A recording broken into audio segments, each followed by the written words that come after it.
এটা কঠিন, কবর বড় কঠিন।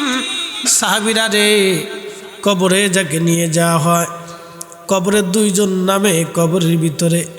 মুর্দা ভাবে বুঝি আমার কবরে এরা যাবে, কিন্তু না, কবরে রেখে তারা চলে আসে। ওই মুর্দা কাঁদতে থাকে, হা স্বজনরা রে, এত তাড়াতাড়ি আমারে পর বানাইলা, সবাই চলে আসে। আমার উম্মতেরা, কবর থেকে তোমরা তাড়াহুড়া করে আসবে না, কবরের পাশে দাঁড়াও। ইস্তাগফিরু লিআখিকুম, কবরের পাশে দাঁড়াইয়া তোমার ভাইয়ের জন্য তোমরা ইস্তেগফার করতে থাকো। তাড়াহুড়া করে কবর থেকে চলে এসো না, কবরের পাড়ে দাঁড়াও। একটা উট জবাই দিয়ে চামড়া সিলাইয়া গোশত বানাইতে যত সময় প্রয়োজন, তত সময় কবরের পাশে দাঁড়াও। তোমার ভাইয়ের জন্য খোদার দরবারে ইস্তেগফার করতে থাকো, কবরের পাশে দাঁড়াও, ইস্তেগফার করতে থাকো, মাপ চাইতে থাকো। কেননা কিছু সময় পরেই তার জীবনের সব ফয়সালা হয়ে যাবে। মার রাব্বুকা, তোমার রবকে, ওমা দিনুকা, তোমার দিন কি, মা কুনতা তাকুলু ফি হাক্কে হাজার রজুল, এই লোক সম্পর্কে তোমার জীবনের বিশ্বাস, তোমার আকীদা কি ছিল, তুমি এখন বক্তব্য বলো। সাহাবীরা কবর থেকে তাড়াহুড়া করে আসবে না, কবরের পাশে দাঁড়াও। কারণ কিছু সময় পরে মুনকার নাকির ভয়ানক চেহারা নিয়ে কবরে দাঁড়িয়ে যাবে।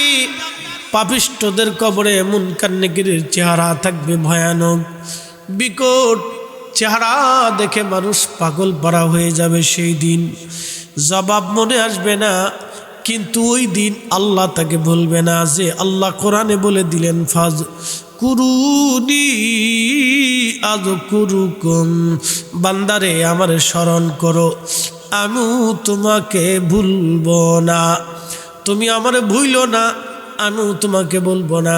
দুনিয়াতে যে আল্লাহকে ভুলে যায়, কবরে আল্লাহ তাকে ভুলে যায়, হাসরে আল্লাহ তাকে ভুলে যায়, ফুলসিরাতে আল্লাহ তাকে ভুলে যাবে, মিজানে আল্লাহ থেকে ভুলে যাবে, হাউজে আল্লাহ থেকে ভুলে যাবে, আমলনামার ডান হাতে বাম হাতে দেওয়ার সময় আল্লাহ থেকে ভুলে যাবে। দুনিয়াতে যে আল্লাহকে ভুলে যায়, মরণে, কবরে, হাসরে, মিজানে, ফুলসিরাতে আল্লাহ থেকে ভুলে যায়। আর দুনিয়াতে যদি আল্লাহকে আপনি ভুলে না যান, কবরে আল্লাহ আপনাকে ভুলবে না, কবরে আল্লাহ আপনাকে ভুলবে না। হাজিরিন, বিকট চেহারা নিয়ে কবরে মুনকার নাকির আসবে সওয়াল জবাবের জন্য। কঠিন ওই বিকট চেহারা দেখে মুর্দা দিশেহারা হয়ে যাবে। বেঈমান ফাসিক ফুজ্জারা বলবে, লাদ্রি লাদ্রি, আমি কিছুই জানি না, আমি কিছুই জানি না, আমি কিছুই জানি না। সাহাবীরা রে, তোমার ভাইয়ের কবরের পাশে দাঁড়াইয়া দোয়া করো যেন এই প্রশ্নের জবাবটা আল্লাহ তার জন্য সহজ করে দেয়। এই জন্য কবর দেওয়ার পরে তাড়াহুড়া করে আসবেন না, কিছু সময় সম্ভব হলে কবরের পরে দাঁড়িয়ে থাকবেন, দোয়া করবেন, দোয়া করবেন। আমি দেখেছি বহু মানুষ কবরের পাশে দাঁড়ায় দাঁড়ায় হাসে, কবরের পাশে দাঁড়ায় দাঁড়ায় হাসে। আল্লাহর নবী বলেন, উম্মত নাহাইতুকুম আন জিয়ারাতিল কুবুর, কবর জিয়ারত তোমাদের নিষেধ করতাম, আলা ফাজুরুহা, তোমরা কবর জিয়ারত করো, কবর জিয়ারত করো। কারণ কবরের পাশে দাঁড়িয়ে গেলে কবরের কথা মনে হবে, হাসরের কথা মনে হয়ে আসবে। দিল পাথর থেকে শক্ত হলেও দিল কবরের পাশে গেলে মোমের মতো নরম হয়ে যাবে, মোমের মতো নরম হয়ে যাবে। কারণ এই কবর আমাদের পরবর্তী ঘর, এটাই আমাদের আবাস। কিয়ামত পর্যন্ত এই কবরে আমাদেরকে থাকতে হবে। কিয়ামতের সময় কবর উদ্দীলিত হবে। ওয়া ইদাল কুবুরু বুশিরাত, কবর উদ্দীলিত হয়ে যাবে। কবর থেকে মানুষ বের হইয়া দৌড়াইয়া দৌড়াইয়া আল্লাহর কাছে হাজিরা দিবে।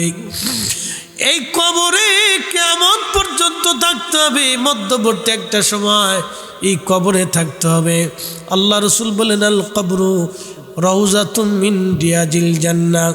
কারো কারো কবর আল্লাহ বেহেশতের বাগান বানায় দেয়। তারা কবরে যাওয়ার আগে আল্লাহ তাদেরকে ডাক দেয়, ইয়া আইয়াতুহান নাফসুল মুতমাইন্না তুরজিই ইলা রাব্বিকি রাদিয়াতাম মারদিয়া ফাদখুলি ফি ইবাদি ওয়াদখুলি জান্নাতি।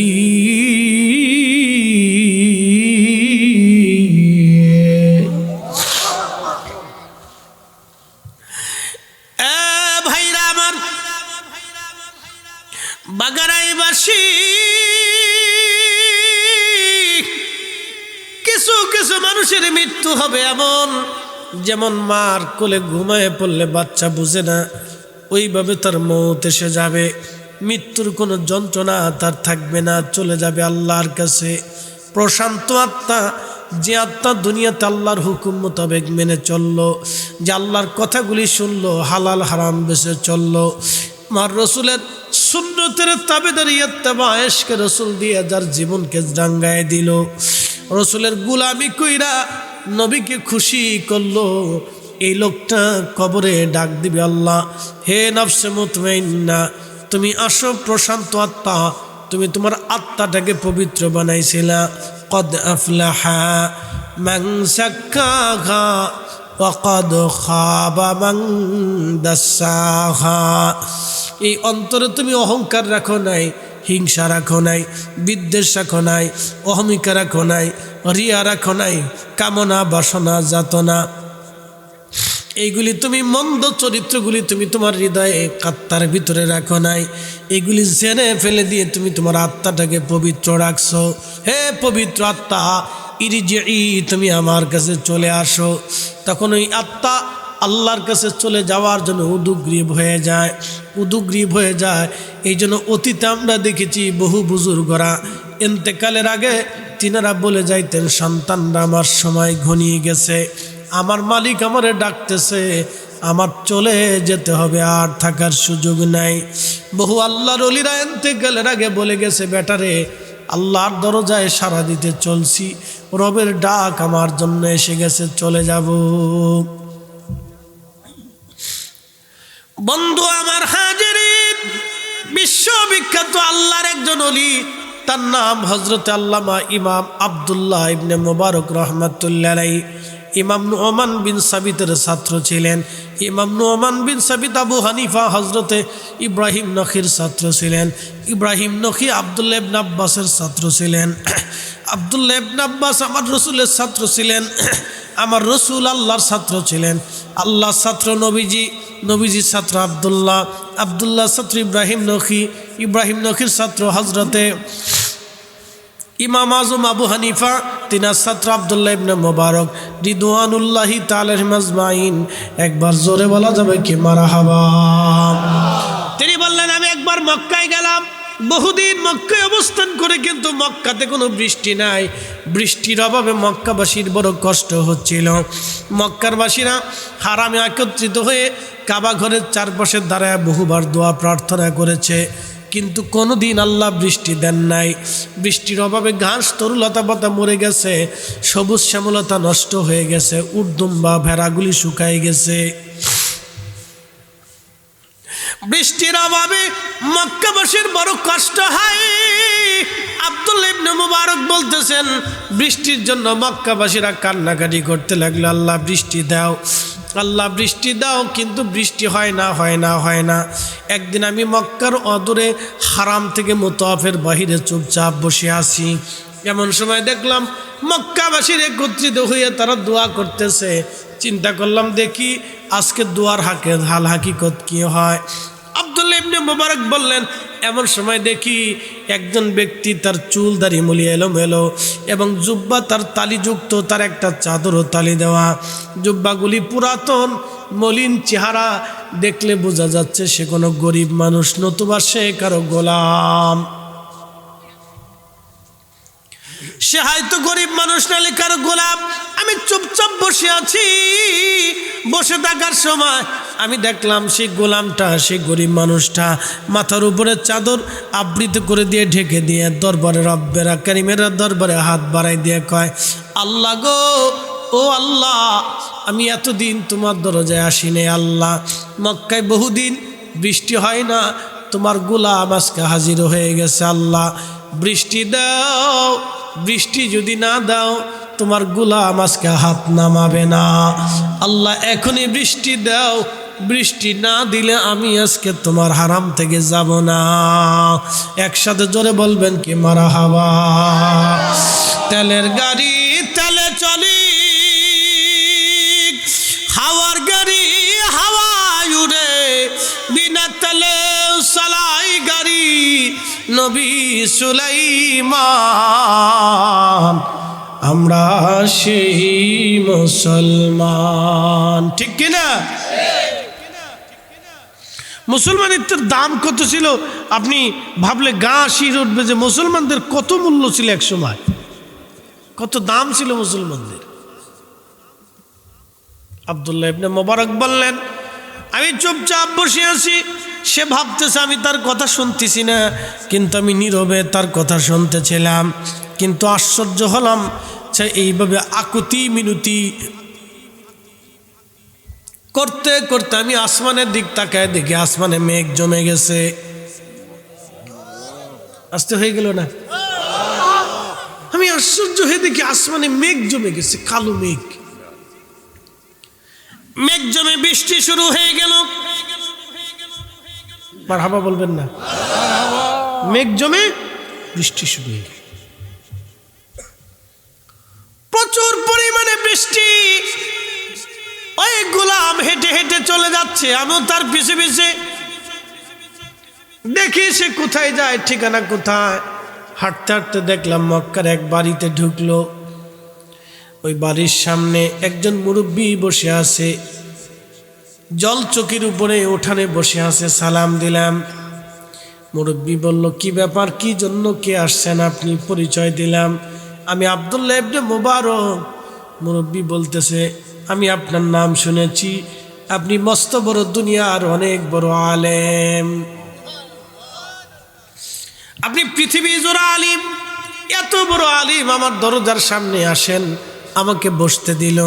আমি বললাম, বাবাজি, আপনার কাছে একটা আবদার নিয়ে আসছি, আপনার একটা গোলাম কেনার জন্য আমি আসছি। তো অনেকগুলি গোলাম আমার সামনে নিয়ে এসে বলল, দেখেন পছন্দ হয় কিনা। আমি বললাম, এই গোলাম না, কিছু সময় আগে জীর্ণ শীর্ণ চেহারা, চুল দাড়ি মুড়ি এলোমেলো, জুব্বা তার তালিযুক্ত এমন একটা গোলাম আপনার বাড়ি ঢুকেছে, ওই গোলামটা আমার দরকার। মুরব্বী ডাক দে বলল, হুজুর, আপনি এত বড় আলেম, আপনি এত বড় বুজুর্গ আমার বাড়ি আসছেন, ওই গোলামটা আমি দিতে পারবো না, কারণ ওই গোলাম আমার বাড়ি আসার পর থেকে আমার বাড়ি বরকত বাড়ছে। আর এটা এমন গোলাম সারা রাত্র আল্লাহর ইবাদতে কাটায়। হুজুর, আপনি সব নিয়ে যান, কিন্তু এটা দিতাম না। আব্দুল্লাহ ইবনে মুবারক কয়, আমি আইসি ওটার জন্য, বাকি আমি নিতাম না, আমি ওটাই নেব। হুজুর, আপনি আসছেন, আপনি এত বড় আলেম, একটা গোলাম চাইলেন, আচ্ছা ঠিক আছে যান, আপনার দিয়ে দিলাম। বলো, কত হাদিয়া? আপনার খুশি মনে দিয়ে যান, আপনারা এত বড় আলেম, মক্কার ইমাম, আপনি আসছেন, নিয়ে যান, আপনারা আজকে মাহরুম করবো না, আপনি হারামের ইমাম, আপনি নিয়ে যান। আব্দুল্লাহ ইবনে মুবারক বললেন, আমি গোলামটাকে কিনে আমি আমার সাথে নিয়ে আসতে লাগলাম। কিছু দূর আসার পরে জোহরের আজান পড়লো। গোলাম বলল, মনিব, আপনি যদি অনুমতি দেন তাহলে আমি জোহরের নামাজটা পড়তে চাই। বললাম, ঠিক আছে, তুমিও পড়ো, আমরা একসাথে তাহলে নামাজটা পড়ি। তা নামাজ শেষ করার পরে গোলামটা আমার বলতেছে, মনিব, আপনি আমাকে কিসের জন্য কিনছেন? বুঝছেন? আমি আব্দুল্লাহ ইবনে মুবারক বললাম, বেটারে, আমি তোমাকে আমার কাজের জন্য কিনি নেই, তোমাকে দিয়ে দুনিয়ার কোনো কাজ আমি করাবো না, কিন্তু একটা জিনিস আমি দেখছি। কি দেখছেন? বলে, হারামের সব মানুষ মাসের পর মাস দোয়া করছে, কবুল হয় নাই, তুমি কি দোয়া করলা? সদর মুরাদি আল্লাহর সাথে কথা বলল আর আল্লাহ বৃষ্টি দিল। বেটারে এই ইলম কোথার থেকে পাইছ? জোরে জোরে, এই বিদ্যা কোথার থেকে পাইছো? আমি ওই বিদ্যার জন্য তোমাকে কিনছি, ওটা আমাকে শিখাইতে হবে। তো গোলাম বলতেছে, মালিক আপনি আমার পরিচয়টা পেয়ে গেছে, আমি নিজেকে গোপনই রাখছিলাম, কিন্তু আজ আমার পরিচয় প্রকাশ হয়ে গেছে, আমাকে মাফ করবেন, আমি আল্লাহর সাথে একটু কথা বলতে চাই। কি আশ্চর্য! বলে আমি আল্লাহর সাথে কথা বলতে চাই। বলছে ঠিক আছে তাহলে বলো। তো আব্দুল্লাহ ইবনে মুবারক রাহিমাহুল্লাহ বলতেছেন, আমি দেখলাম সে মসজিদের ভিতরে 2 রাকাত নামাজ পড়ে রবের দরবারে হাত বাড়ায় বলতেছে, আল্লাহ আমি আমার নিজেকে গোপন রেখেছিলাম, কিন্তু আজকে প্রকাশ হয়ে গেছে। রাব্বি আমার আর দুনিয়াতে থাকতে মন চাইতেছেন, আল্লাহ আপনি আমারে আপনার কাছে নিয়ে চলে যান। আব্দুল্লাহ ইবনে মুবারক পাশ থেকে বলতেছে, আল্লাহর বান্দা তুমি এই দোয়াটা করো না, আমারে ছেড়ে চলে যেও না, আমারে ছেড়ে চলে যেও না। আল্লাহর বান্দা তুমি এমন করো না, তুমি আল্লাহর কাছ থেকে এই দোয়াটা চেও না, তুমি চলে যেও না, তুমি থাকো, তোমাকে দিয়ে আমার অনেক বড় প্রয়োজন। গোলাম বলতেছিল, রাব্বি আমার পরিচয়টা আজকে গোপন ছিল, প্রকাশ হয়ে গেছে। আল্লাহ এই পৃথিবীতে আমি আর থাকতে চাই না, মালিক আপনার দরবারে আমারে আজকে নিয়ে চলে যান, এখনই নিয়ে চলে যান। হ্যাঁ আইয়াতুহান নাফসুল মুতমাইন্নাহ তুরজিই, এই আয়াতের বাস্তবতা দেখে যান। ইমাম আবুল ফারাজ ইবনুল জৌজি তার 900 বছর আগে কিতাবের ভিতরে লিখতেছেন। আব্দুল্লাহ ইবনে মুবারক বলতেছেন, দোয়া করতে করতে দোয়া শেষ হয়ে গেল। সে বলতেছে, মনিব আপনি আমাকে কিনেছিলেন, কিন্তু আমি আপনার হক আদায় করতে পারি নাই। আল্লাহর রাস্তায় হে আব্দুল্লাহ ইবনে মুবারক, আপনি পৃথিবী জোড়া আলেম, আমার মাফ করে দেন, আমি আমার রবের কাছে চলে যাচ্ছি। তখন আমি বললাম, বেটারে তুমি যেও না, আমার কাছে থাকো। বলতেছে, না আমার পরিচয় প্রকাশ হয়ে গেছে, আমি আর দুনিয়াতে থাকবো না, আমি রবের সাথে কথা হয়ে গেছে, মালিক আসতেছে আমাকে নেওয়ার জন্যে, আমি চলে যাচ্ছি। এই কথা বলে সে মসজিদে উত্তর দক্ষিণমুখী কেবলামুখী হয়ে শুয়ে পড়ল, আর অবস্থায় জিকির করতে করতে আল্লাহর কাছে চলে গেল। ইয়া রাব্বি, এই মৃত্যু দেখে আব্দুল্লাহ ইবনে মুবারক বললেন, আমি আরো হতাশ হয়ে গেলাম, চিন্তিত হয়ে গেলাম। ইয়া রব, এটা আবার কেমন মৃত্যু যে চোখের সামনে তুমি চাইলো, তুমি নিয়ে চলে গেলা, জিকিরে জিকিরে চলে গেল। একসাথে বলবেন আল্লাহু আকবার। এরা মুসলিম, এটা আমাদের ইতিহাস, এরা আমাদের আকাবির, এরা আমাদের ওলি। এখনো সেই ওলি দুনিয়াতে আছে, না হলে পৃথিবীতে আকাশ থেকে পাথর নিক্ষেপ হতো। কথা বলেন ঠিক না বেটে? আমাদের জন্য বৃষ্টি হয় না, নেভার, কখনোই না। আমাদের জন্য বৃষ্টি হয় না, আমাদের জন্য ফসল হয় না, আমাদের জন্য আকাশ থেকে শীত আসে না, আমাদের জন্য সূর্যের উদয় হয় না। সূর্যের উদয় হয় ওলিদের কারণে। আপনি মানেন মানেন না, মানেন না মানেন, যেদিন ওলি থাকবে না সেই দিন সূর্য ভেঙে যাবে। ইদা সামাউন ফাতারাত ওয়া ইদাল কাওয়াকিবুন তাসারাত ওয়া ইদাল বিহারু ফুজ্জিরাত, সেই দিন সব শেষ হয়ে যাবে। ওয়া তাকুনুল জিবালু কালইহিরিল মানফুস, পাহাড়গুলি ধ্বনিতে পশমের মতো উড়ে চলে যাবে। যেদিন আল্লাহকে ডাকার মতো কেউ থাকবে না। বুঝতে পারছেন? আমাদের কারণে আল্লাহর আকাশ থেকে বৃষ্টি হয় না। কারণ আমরা সকালে মিথ্যা বলি, দুপুরে মিথ্যা বলি, রাতে মিথ্যা বলি, মোবাইলে বলি, নামাজের মুসল্লাতে বৈশা আমরা মিথ্যা বলি। আমরা এমন এক জাতি, আমরা গরু ছাগলরে পর্যন্ত ধোঁকা দিই, পশু পাখিরে মারি, কুত্তা বিলার সাথে ধোঁকামি করি। আমরা এমন এক জাতি, নিজের ভাইয়ের সাথে মিথ্যা বলি, নিজের স্ত্রীর সাথে মিথ্যা বলি, সন্তানের হক নষ্ট করি, পিতামাতার হক নষ্ট করি। আমরা এমন এক জাতি যে প্রতিনিয়ত আল্লাহর সাথে নাফরমানি করি, রসুলের সাথে বেঈমানি করি। তারপরেও আল্লাহ আমাদেরকে বৃষ্টি দেন আমাদের কারণে না। ওই কিছু আল্লাহর বুজুর্গ বান্দা, ওলি, মজ্জুব, কুতুব, আক্তাব এরা আছে, এরা রাতে রাধারে গভীরে সিজদার মধ্যে পড়ে আল্লাহকে ডাকে। আল্লাহ এই জন্য বৃষ্টি দিয়ে, তোমরা আসবিদে বৃষ্টি দিব, তোমরা আসবিদের সূর্য উঠাবো, তোমরাও থাকবে না, সূর্য ভেঙ্গে যাবে, তোমরাও থাকবে না, চাঁদও ধ্বংস হয়ে যাবে, তোমরাও থাকবে না। ইদা জুলজিলাতিল আরদু জিলজালাহা ওয়া আখরাজাতিল আরদু আসকালাহা ওয়া ক্বালাল ইনসানু মা লাহা, সেই দিন সব শেষ হয়ে যাবে। ওয়া ইদাল বিহারু ফুজ্জিরাত ওয়া ইদাল কুবুরু বুসিরাত, সব শেষ করে দেব, কিচ্ছু রাখবো না। কুল্লু মান আলাইহা ফান, কিচ্ছু থাকবে না সেই দিন। ওয়া ইয়াবকা ওয়াজহু রাব্বিকা যুল জালালি ওয়াল ইকরাম, আমি মালিক ছাড়া আর কিচ্ছু থাকবে না, সেদিন সব শেষ করে দেব। এই জন্য অলিদের মৃত্যুটা দেখে যান, তারা চাইতে চাইতে আল্লাহর কাছে বলতে বলতে চলে। এই জন্য আল্লাহ বলছেন ইয়া আইয়াতুহান নাফসুল মুতমাইন্না তুরজিই ইলা রাব্বিকি রাদিয়াতাম মারদিয়া, চলে আসো চলে আসো চলে আসো। আল্লাহ রাসূল 1450 বছর আগে যাহা বলেছে এটাই ঠিক। আল্লাহর কোরআনের একটা শব্দ মিথ্যা না, বাস্তবতার সাথে একবারে মিলিয়ে দিলাম, দেখবেন মিলিয়ে দেখবেন, বাস্তবতার সাথে মিলিয়ে দেখবেন। কবর যদি সুন্দর করতে হয় তাহলে ফিরে আসেন, আল্লাহর সন্তুষ্টির দিকে চলে আসেন। কবর যদি সুন্দর করতে হয় তো হালালের জিন্দিগিতে চলে আসেন। কবর যদি সুন্দর করতে হয় তো নিজের দিলকে, কাল্বটাকে পরিশুদ্ধ করে ফেলেন। বলে কি, হিংসা, রিয়া, কামনা, বাসনা, আশা, আকাঙ্ক্ষা, যাতনা, এগুলি থেকে নিজেকে মুক্ত করতে যদি পারেন, দিলটাকে যদি জিন্দা করতে পারেন আল্লাহর জিকিরে, ফিকিরে, ইবাদতে, নবীর দুরুদে, মহাব্বতে যদি দিল সাফ করতে পারেন তাহলে কাজ হবে। নতুবা দেহ কিন্তু আল্লাহর কাছে যাবে না, আল্লাহ বডি নিবে না, আল্লাহ আত্মা নিয়ে চলে যাবে। কথা ঠিক আছে নি? কি নিয়ে যাবে? আত্মা, রূহ নিয়ে চলে যাবে। এই জন্য আল্লাহ মানুষ মারা যাওয়ার পরে কোরআনের একটা আয়াত পড়ি, ইন্না লিল্লাহ, নিশ্চয় আমরা আল্লাহর জন্য, ওয়া ইন্না ইলাইহি রাজিউন, আমরা আল্লাহর কাছে ফিরে চলে যাব, আল্লাহর কাছে চলে যাব। যখন বেঈমানে রূহ আল্লাহ নিয়ে যায় তখন সারা পৃথিবীতে দুর্গন্ধ ছড়ায় যায়। রূহের একটা গন্ধ আছে, মারাত্মক দুর্গন্ধ, বুঝেন না? এই বডির ভিতর থেকে গন্ধ আসে। আপনি 3 দিন যদি ব্রাশ না করেন তো মুখ থেকে পায়খানার গন্ধ আসবে। কি কথা ঠিক আছে নি? আপনি গ্যাস ছাড়লে দুর্গন্ধ বের হয়।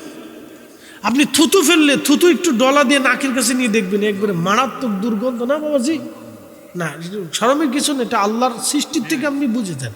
তো বডির ভিতরে দুর্গন্ধ, মারাত্মক দুর্গন্ধ। এটা মানুষের বডি যখন পচে যায়, এত বিশ্রী গন্ধ পৃথিবীর কোনো কিছুতে নাই।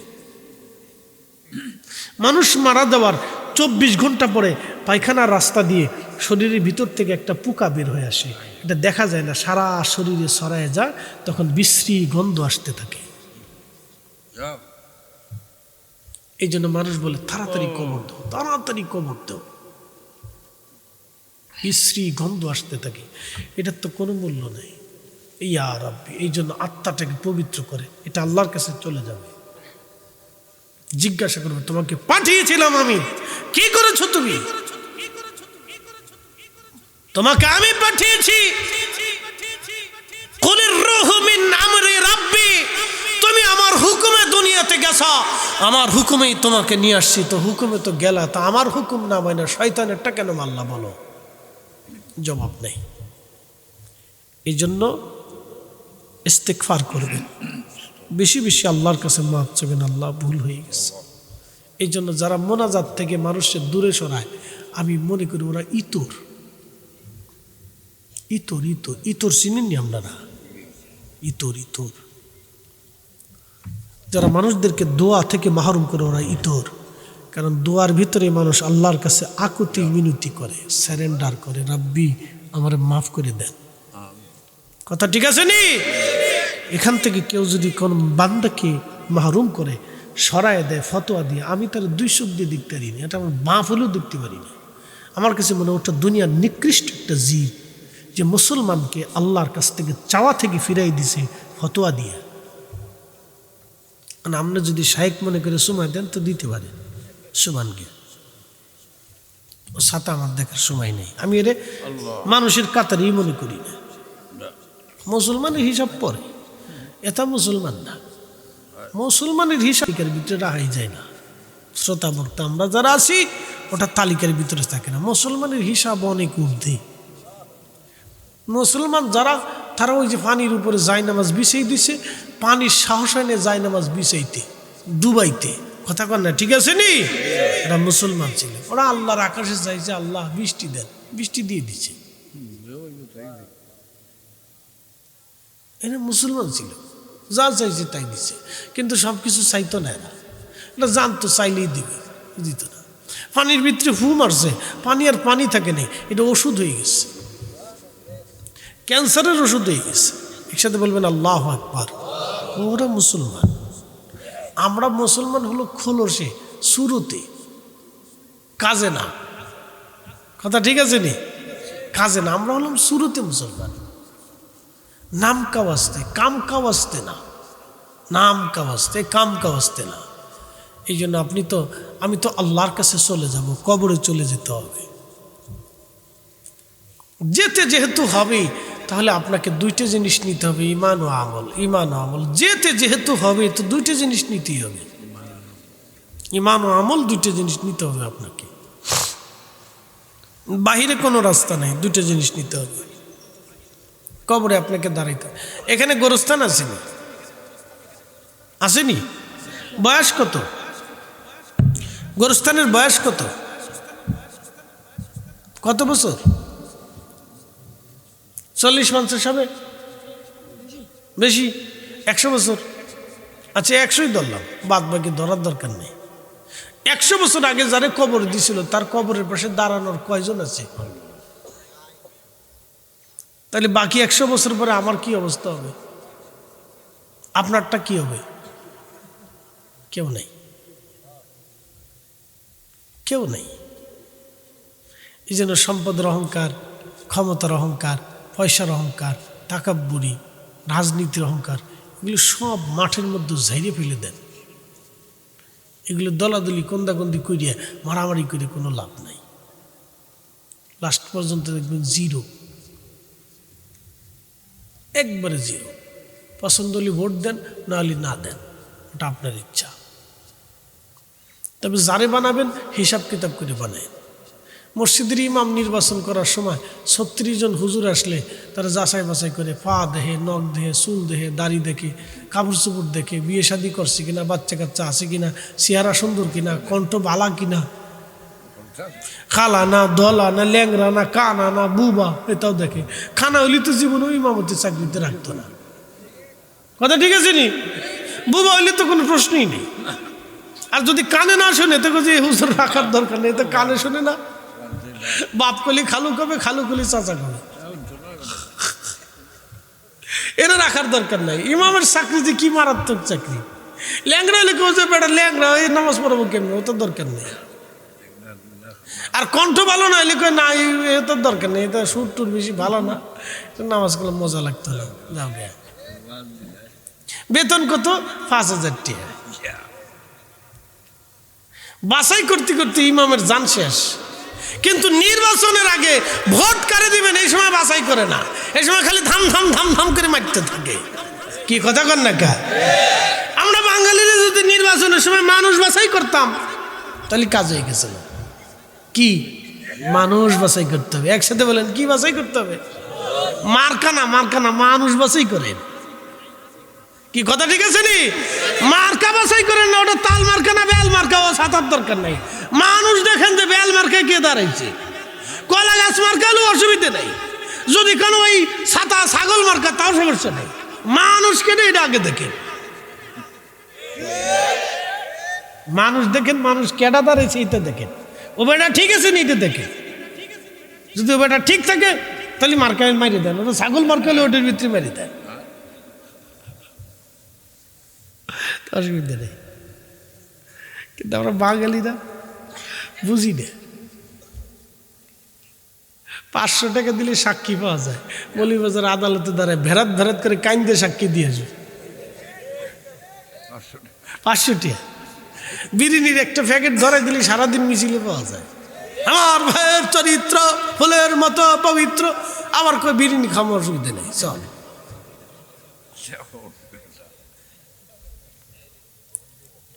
আপনি একটু ভাবেন তো, মানুষের জীবন কতটুকুন সময় বলেন তো?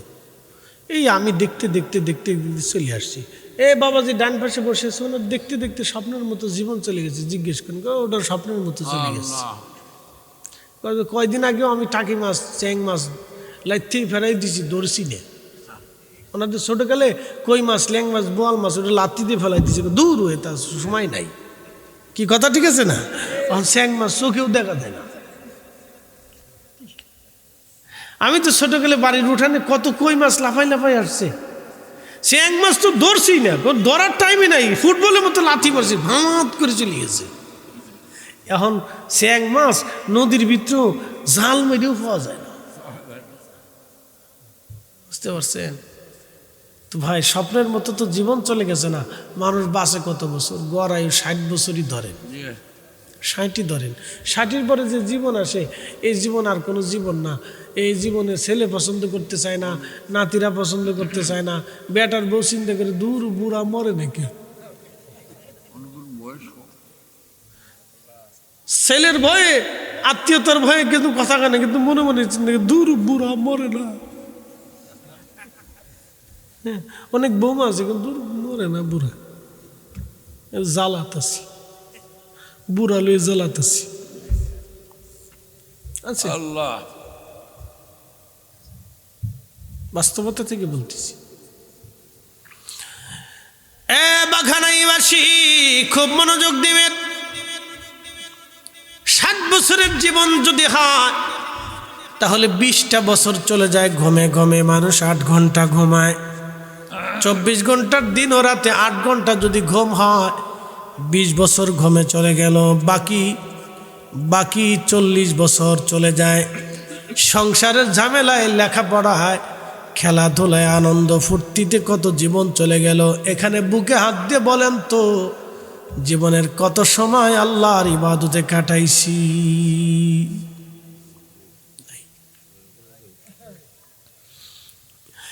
এই জন্য দুনিয়ার যত ওলি ছিলেন, আল্লাহর জিকিরে ফিকিরে ইবাদতে সারা দিন রাত 24 ঘন্টা কাটাই দিতেন। আল্লাহর ইবাদতে জিকিরে ফিকিরে কাটাইয়া জীবন পার করে দিয়েছেন, তাহাজ্জুদে রাত কাটিয়ে দিয়েছেন।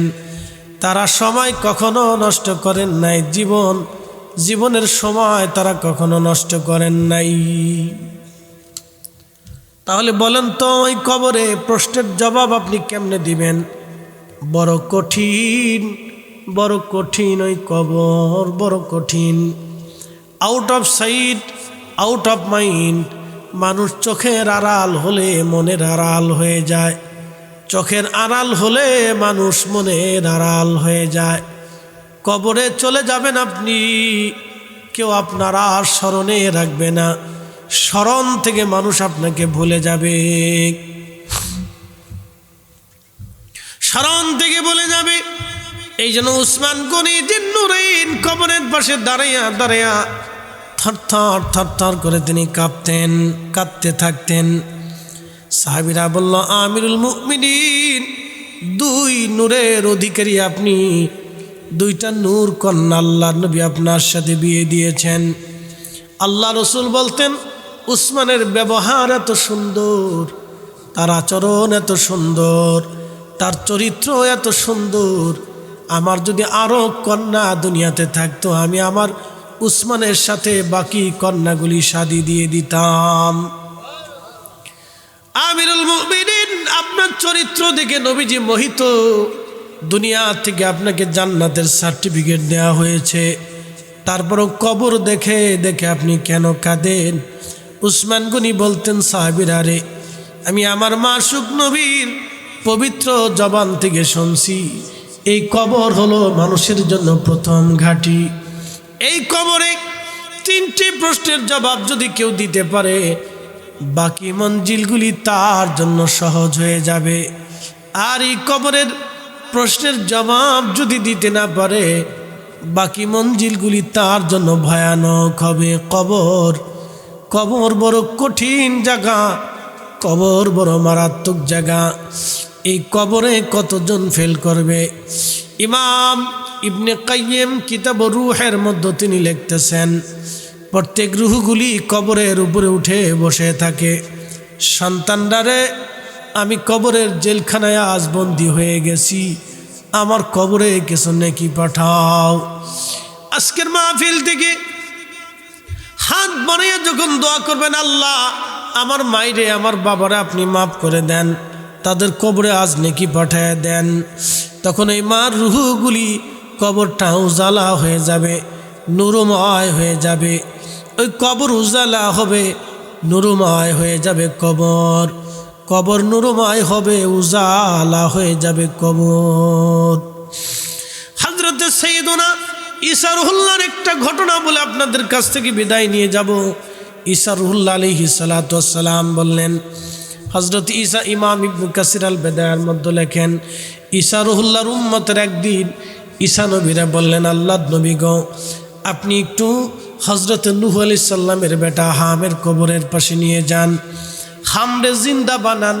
ঈসা রুহুল্লাহর মুজিজা ছিল, উনি কবরের পাশে দাঁড়ায়া যদি বলতেন কুম বিইজনিল্লাহ, ও মুর্দা তুমি দাঁড়ায় যাও আল্লাহর হুকুমে, সাথে সাথে মুর্দা কবর থেকে দাঁড়ায়া ঈসা রুহুল্লাহর সাথে কথা বলতো।